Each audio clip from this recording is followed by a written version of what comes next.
Right, so let's start with the big story that we're tracking on WION this morning, where Hong Kong's pro-democracy activist Joshua Wong and two fellow campaigners are facing the prospect of prison after they pleaded guilty to what is being described as unlawful assembly during the 2019 protests.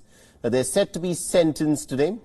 However, Wong, remember, was not a leading figure in last year's pro-democracy and anti-China protests, but his continued activism has drawn the wrath of Beijing. He currently faces a maximum prison sentence of nearly about 3 years, and Agnes Chow and Yvonne Lam will also be sentenced.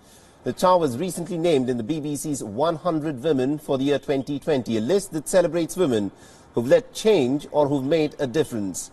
All three of them have been charged with organizing and taking part in what is being described as an unauthorized assembly. Now, during the 2019 protests, Hong Kong's police headquarters several times became the target of protesters who threw eggs and also spray painted with graffiti. Now, Joshua Wong, Lam and Agnes Chow have been charged with leading, inciting and also joining one of these protests. The police have used more aggressive tactics and social distancing rules to clamp down on a tenacious protest movement that has rocked the city pretty much for the whole of last year. The Beijing's move to impose a national security law this summer on the Chinese territory has further cast a chill over the pro-democracy activism. And to give us more insight in terms of what is playing out in Hong Kong today, we're joined in by Richard Kimber. He's joining us live from Hong Kong. Now, good morning to you, Richard. Bring us up to speed with what is happening with this trial where Joshua Wong has pleaded guilty for carrying out, or rather taking part in what is being described as unauthorized assembly for protests. That's right. The sentencing is due to take place just in a matter of hours here, and it's attracting a huge amount of local and international attention because, of course, Joshua Wong really has become probably the most recognizable face of this protest movement here in Hong Kong. And so too also now Agnes Chow, as you mentioned, receiving a lot of international attention as well. The two of them and a third activist, Ivan Lam, all having worked together as a political party called Demasisto before the introduction of this national security law, had been very, very key leaders, especially of the youthful politicized movement of activism here in Hong Kong. All three of them now could face up to 3 years in prison, and there's a very high likelihood that some kind of sentence will be handed to Joshua Wong particularly. He's already been imprisoned 3 times during his activist years. It would be the first time that Agnes Chow would face a prison sentence. Ivan Lam also has faced jail before over his activism. There's a huge amount of public sympathy for these three among pro-democracy activists here, but it should be said there's also some sense among the older generations here, some of the business community, that they would like to see young activists like this punished and potentially jailed to try and prevent more young people from following in their path and continuing to do what they think of as being ultimately troublemaking for society.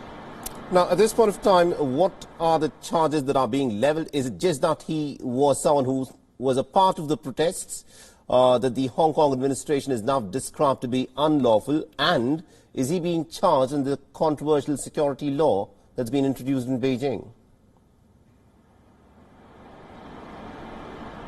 That's right. So all three of these activists pled guilty at the court case last week to charges of inciting other people to join in this big protest that took place outside the police headquarters. Joshua Wong also pled guilty to a separate charge of organising that protest. So they've no longer continued, as they were previously planning to deny any accountability for this. They all pled guilty, and that's why it's expected that there will be some kind of sentence handed down. At the court case last week, the team that was trying to defend these three activists were telling the court how all three of them have high degree of respect among their peers and take part in many activities in society that they would hope that would hopefully reduce the amount of sentence that may be issued to the three of them. But based on recent examples of the way that the police have been prosecuting against activists, it's expected that these three could potentially be used as an example to try and dissuade other young activists from continuing to protest at a time when now that's becoming much more dangerous and much more difficult after the introduction of the security law.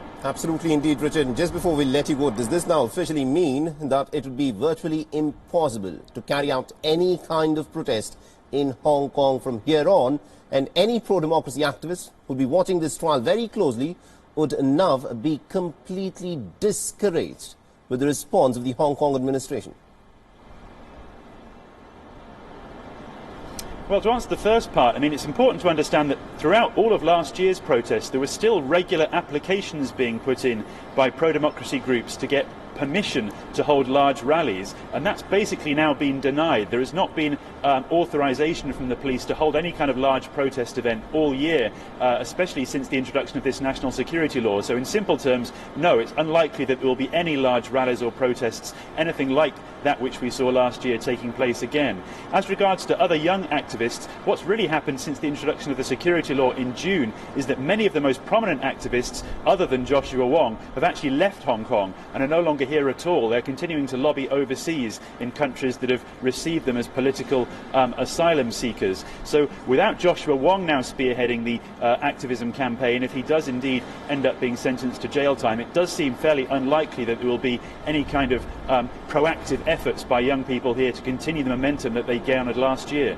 All right, we'll have to leave it there. Thank you very much indeed, Richard Kimber, for joining us and getting us all those updates in terms of what is happening in Hong Kong.